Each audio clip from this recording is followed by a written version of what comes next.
Hi, everybody. I got an interesting trial for you today. This one is out of Athens, Georgia, University of Georgia at Athens. Student back in 2001. This is an old case. There was not an arrest made in this case until 2024. Yeah. Edrick Faust was arrested for the murder of Tara Baker. I'm going to recap what's occurred from day one. I covered the opening statements live, so you can go back and watch those. They were lengthy, they were painful, and it's not necessary for the plot. If you missed them, don't worry about it. You didn't miss a thing. And I will recap day two. But watch this video first.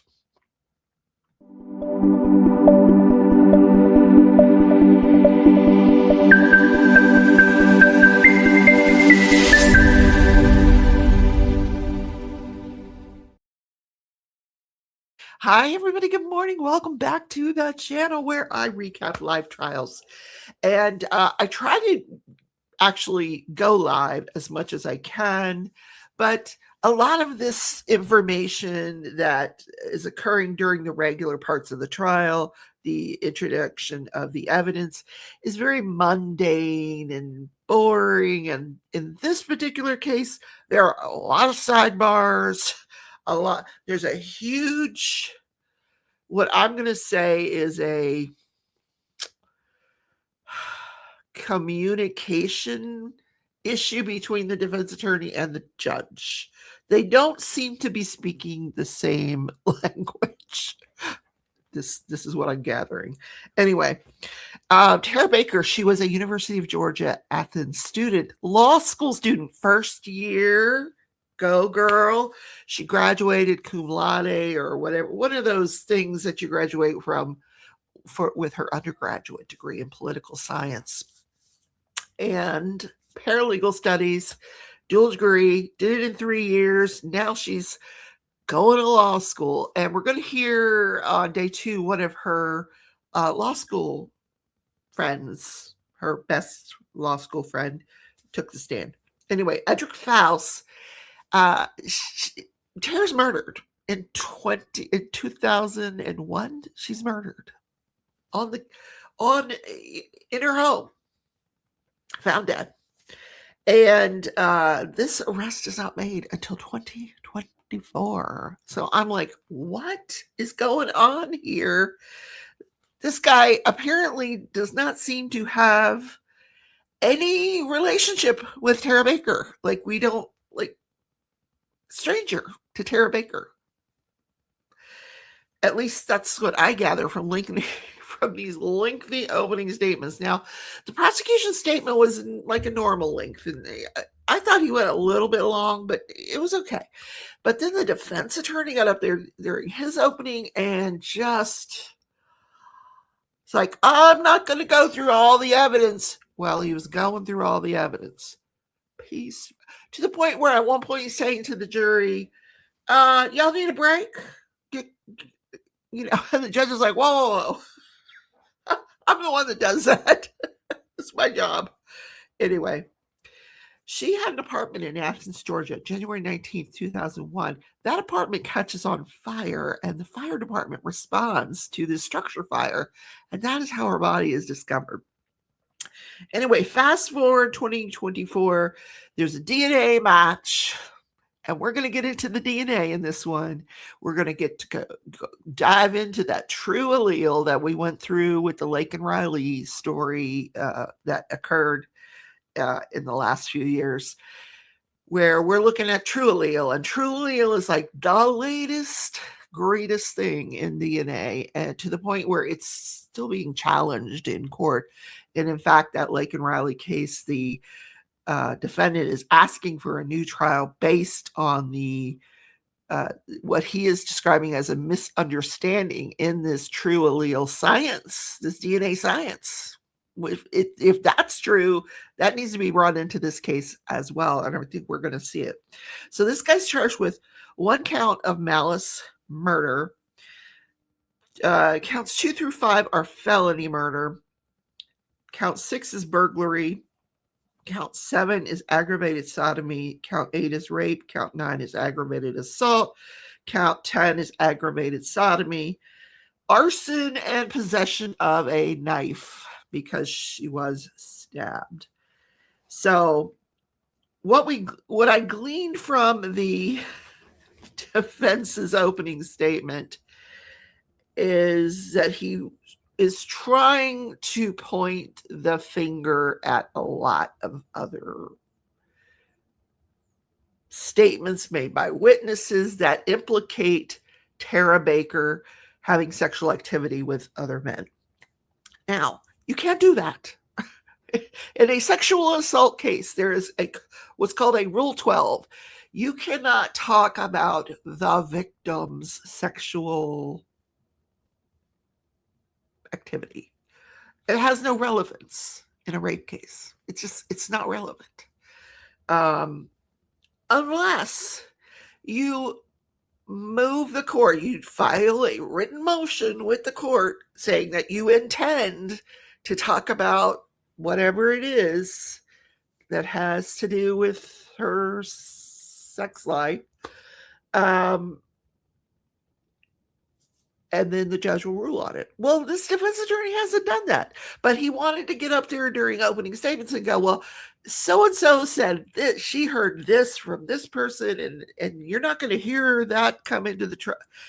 And the judge warned him, you got to stop. You cannot do this. You have not filed a motion to bring any of this evidence into the trial. You have not filed a motion, so you cannot come into your opening statement. She warned him. Then it happens again.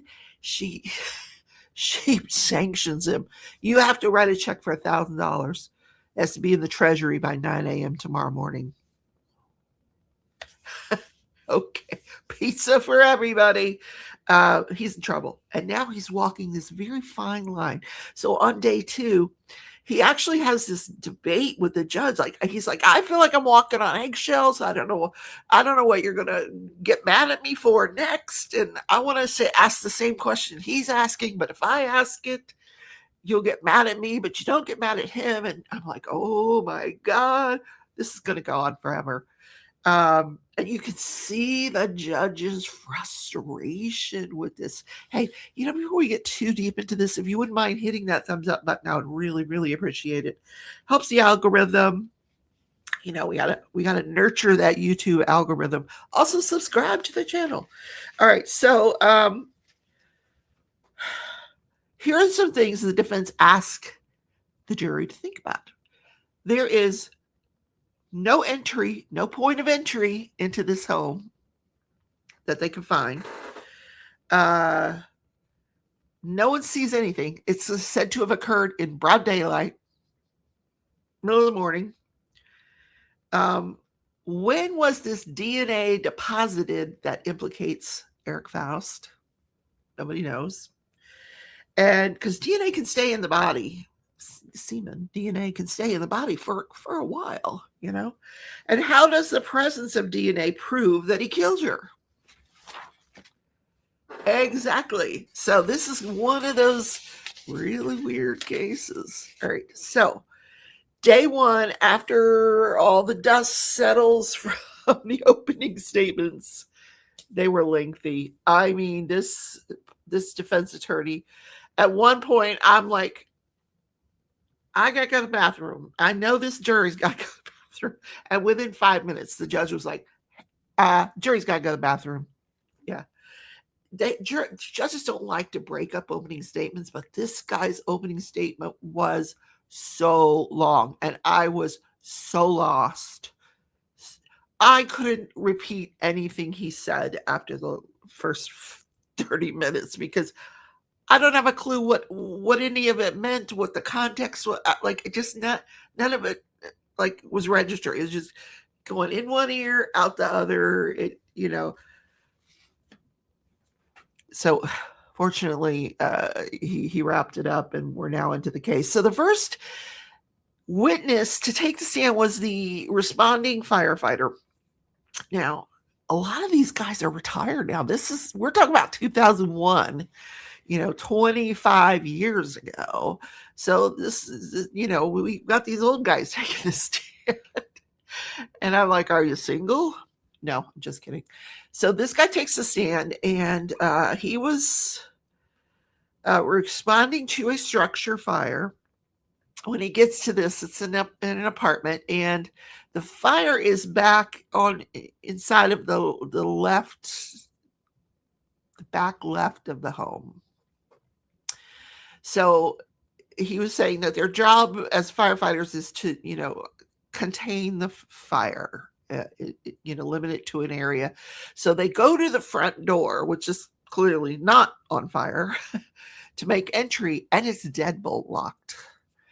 So they break the door down. Keep that in mind, deadbolt locked. They break the door down, and right away he knows that the fire is off to his left, but he sees on the right, off in the distance, these electric burners, those circular burners that we all grew up with. They make it sound so antiquated when they talk about it now. Like, I think some people still have those in their homes. I think we still use those things. I don't. I have a flat stove, which I hate, by the way. But anyway, the burner stove. So he sees the burners on, the bright glow of these burners. So he goes towards the kitchen, and there's no knobs to turn the burners off. So, but he unplugs the stove and he gets the burners off. Anyway, and then he goes towards the left, towards where the fire is, and they go into the bedroom where the fire is. And they know there's going to be like this flash over. They try to lock. It's locked. The bedroom door is locked. Now, they've already tried the back door of this house. That's deadbolted. So how did this person get in? Now, there is going to be some evidence later on about a screen that this person came in through a window. Now, remember those questions the defense left us with? It's broad daylight. You got this black man in this white neighborhood going in and out of a window in broad daylight, and nobody saw anything? Well, back in 2001, I can tell you nobody had Ring cameras. They were not a thing. They did not. I don't think they didn't start coming to existence until maybe 2018. Remember when I first started seeing them? I could be wrong, but to find a bunch of neighbors with cameras back in 2001, it just didn't happen. So I'd be shocked if there was footage out there. But in any case, back to the firefighter. He goes in. They get the door open to her bedroom. Her room is engulfed in smoke and flames, and he looks to his right and he sees a nude body on the bed, which is scorched, to put it in a good way. There's no good way. Her body was scorched. So he's spraying down the room. We're going to have a guy come talk to us about fire science later. He started his testimony yesterday. He's probably on the stand this morning. So we'll understand a lot more about the fires, the science of what was going on with that fire once we hear from this expert. But in any case, this first responder, they get the flames under control, and they back off the scene because now it's a crime scene. They've got a dead body in there. So then we have a friend from law school take the stand. I don't know if it was yesterday or the day before. It might have been the first day. Anyway, she went to law school with her. Now, the way some people know this, some people don't.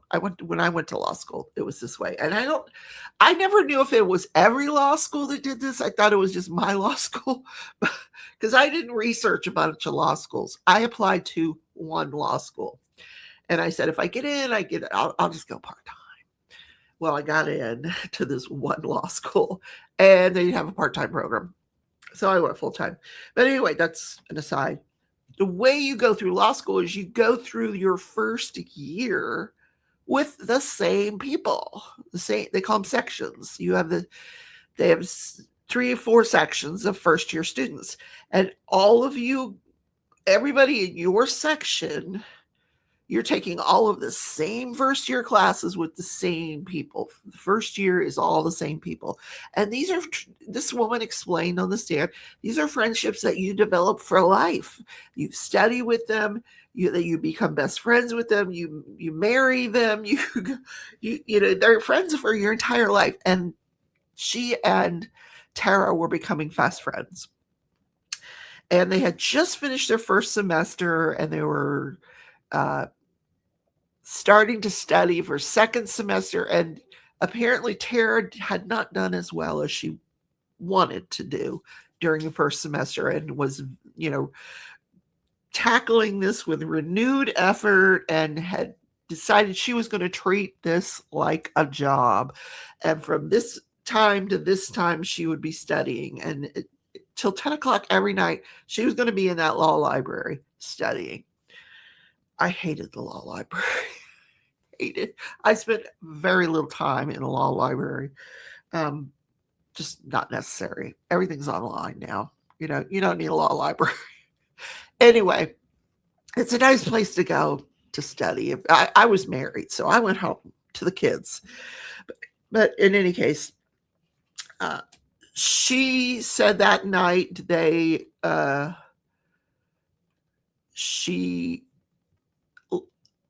I think she said she left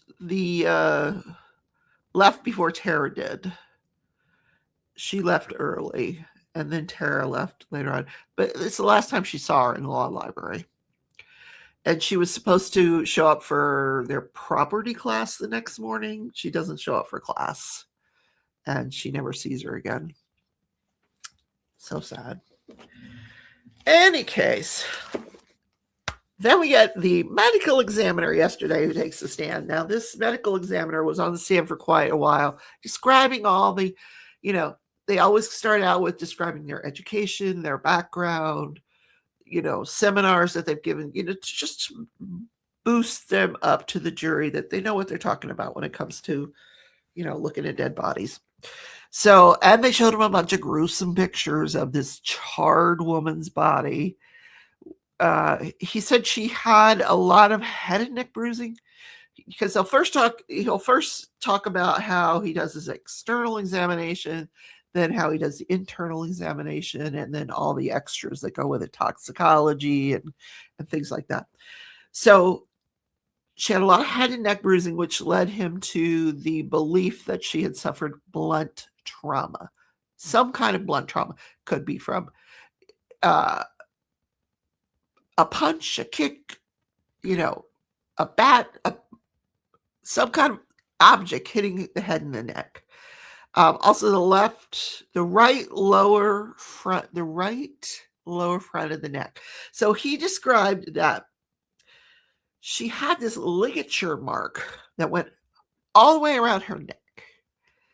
And what turns out, the murderer used an electrical cord, and he wrapped it around, and he demonstrated this for the jury.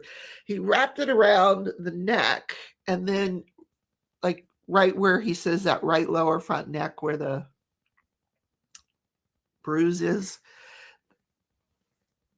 he would have kind of like tied it there, twisted it there, and then pulled to the side like this. And it looked like he had done it from behind, and then he stabbed her in the neck. And he said it looked like he had wrapped the cord around her neck, and he had held it from the sides, and it was tied in the front. So she also had injuries to her private areas, lots of bruising, and a fracture to her left and right side hyoid bone. That's a bone that's deep within your throat. So, and it's evidence of strangulation. So she died of strangulation. But he did say he tested the carboxyhemoglobin level in her bloodstream, which is the level of carbon, it's not monoxide, but the level of carbon in your bloodstream. And the carboxyhemoglobin in her bloodstream wasn't particularly high. So it was his belief that she was alive when the room was set on fire. How horrible. How horrible. So that was the cause of death: ligature strangulation and blunt force trauma to the head. When he opened the brain, there was a subarachnoid hemorrhage, indicating more evidence of blunt force trauma than just the bruising. That probably ramped it up a notch. So she got hit over the head with something. Yeah.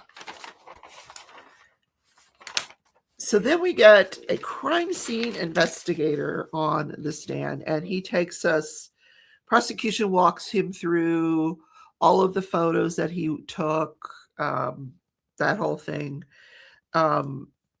He's also an expert in collection of fingerprints, this guy. He ran the fingerprint lab for forever. And he talked about why you would not expect to get fingerprints from this kind of crime scene because of the intense heat. It just kind of melts all those oils and waxes and stuff that leave the prints. So you're not going to find a lot of fingerprints. But he did assist in processing this crime scene, and he collected hairs from her buttock, hair from her torso, and hair that was in her hand. And he put them into these envelopes. And this is what happened on cross-examination. Take a look at this. All right, I'd like to show you what's been previously admitted as State's Exhibit 89, which contains a envelope enclosed, documented as item number 8, hair from buttock. Do you recognize that? Yes. Okay. I'm going to hand you a pair of scissors. I would like you to open item number 8 that was within State's Exhibit 89. And I provided you a paper towel for the hair. Okay.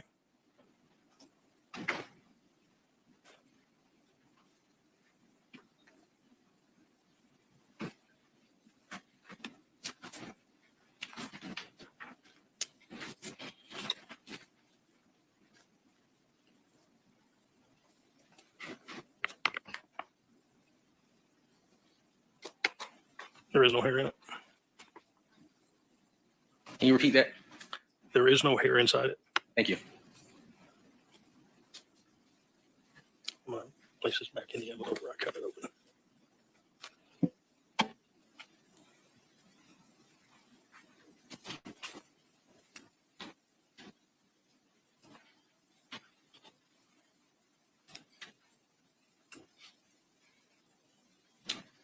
I'd like to show you what's previously been admitted as State's Exhibit 88. Inside State's Exhibit 88, there's there's an envelope marked number 9, hair from torso area of victim. Are you okay with opening this for me, sir? Yes, sir.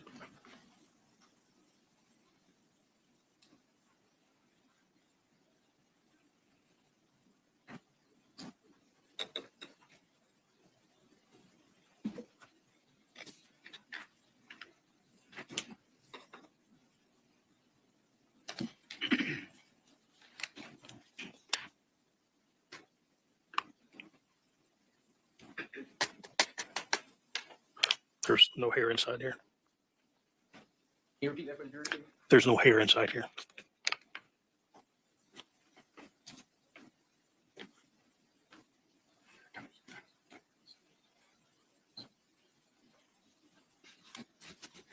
Lieutenant Leadall, can you tell me the number of hairs that were in State's Exhibit 90? From this, none. There was 0 in here. There are no hairs in State's Exhibit 90? That's correct. Did you put hairs in the envelope when you sealed it up? Yes.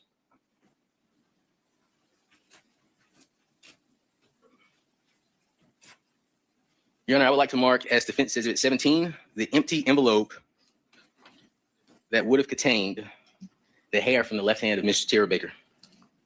Any objection, Mr. Alderman Shelley? No objection, Judge. All right, I will admit it in the same manner as before without objection. Look at this. Where's the hair? I was like, what? What? What do you mean there's no hair in there? Where's the evidence? So it sounds like the prosecution is going to prove the chain of custody of this hair at some later point through they're going to put on someone from the GBI, Georgia Bureau of Investigation, because once that hair was collected and was in the envelope, it would have been sent to the GBI for further testing. Now, they're not going to do destructive testing on anything. They just don't do that. If something is going to destroy all the evidence of something, then they don't generally test it. Or they make a note of it somewhere. We use the hair.